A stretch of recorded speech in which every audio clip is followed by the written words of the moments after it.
Man, guys, it is hotter than two gerbils doing it in a wool sock out here in Tennessee.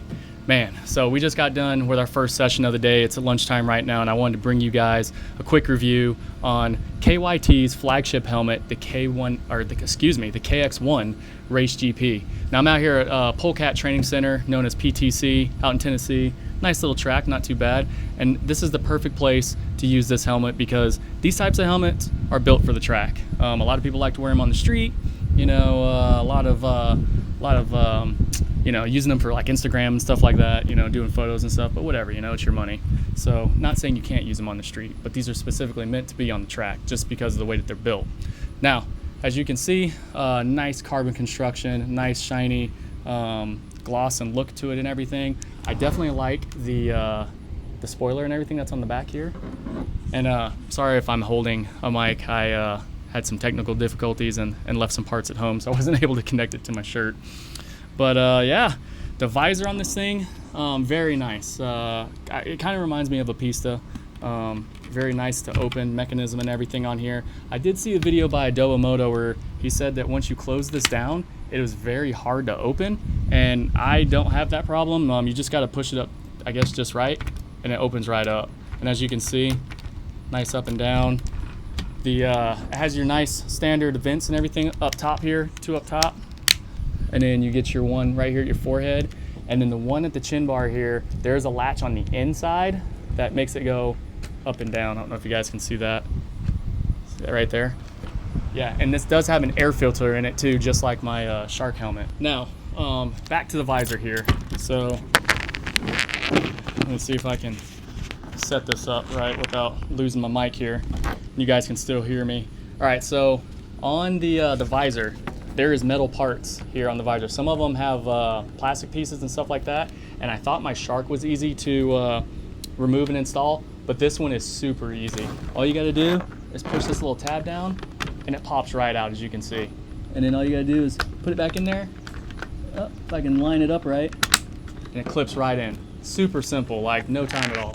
Now, this helmet does have the option to have a hydration system with it. Doesn't come with it in the box or anything like that. Now, what you get inside the box is going to be the clear lens, the dark smoke, or whatever color you decide to get is sold separately. And you do get some instructions, like a little manual and a sticker and a helmet bag. Now, I was sent a actual helmet bag to put the helmet in. I do not know if it actually comes with the helmet. I would assume that it does not. But yeah, other than that, man, this is a really solid helmet. I already had it out on the track. It felt really nice.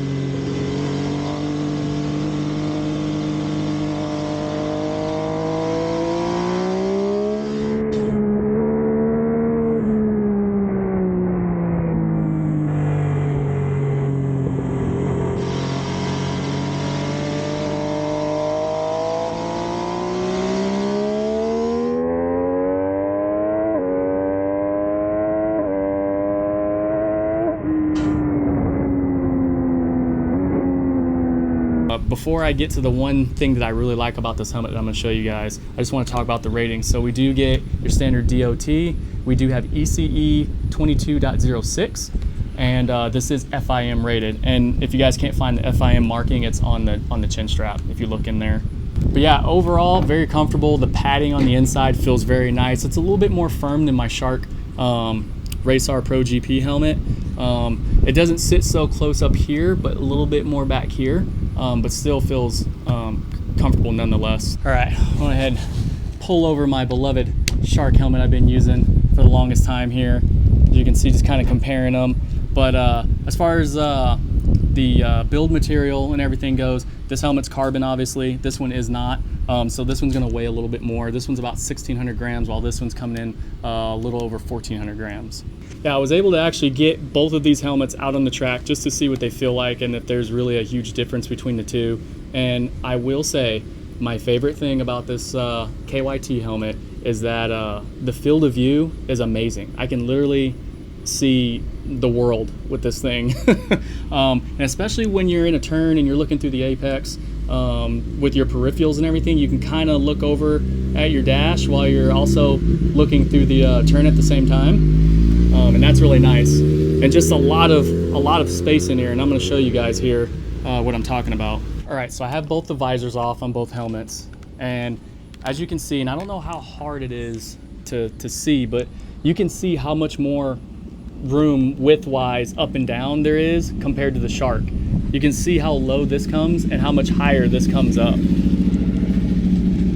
And there's just a little bit more room here on the side that it comes out on. So like I said before, just a super wide field of view, and that's amazing when you're out on the track. All right, guys, so they're about to get started back up out here. It's gonna start getting loud here real soon. I just wanted to do a super quick overview of the KX-1, and if you guys are looking to pick this up, definitely check them out. You won't be disappointed. And price point, this comes in a little over $800 right now if you go onto the KYT website, excuse me. But yeah, I don't hesitate. If you're looking to pick this bad boy up, definitely check them out. And you do get the carbon color. It comes in white. I believe it comes in a like a gray color. Don't quote me on that one. Go check it out. And then also like there's a wild color one. It's like a purplish, white, red, black, like all kinds of different colors. And I don't believe that one is out yet. But yeah, definitely go check out the site. Shout out to those guys for sending me out the helmet. Definitely love it. And if you guys are new to the channel, be sure to subscribe, and I'll see you guys in the next one. Peace.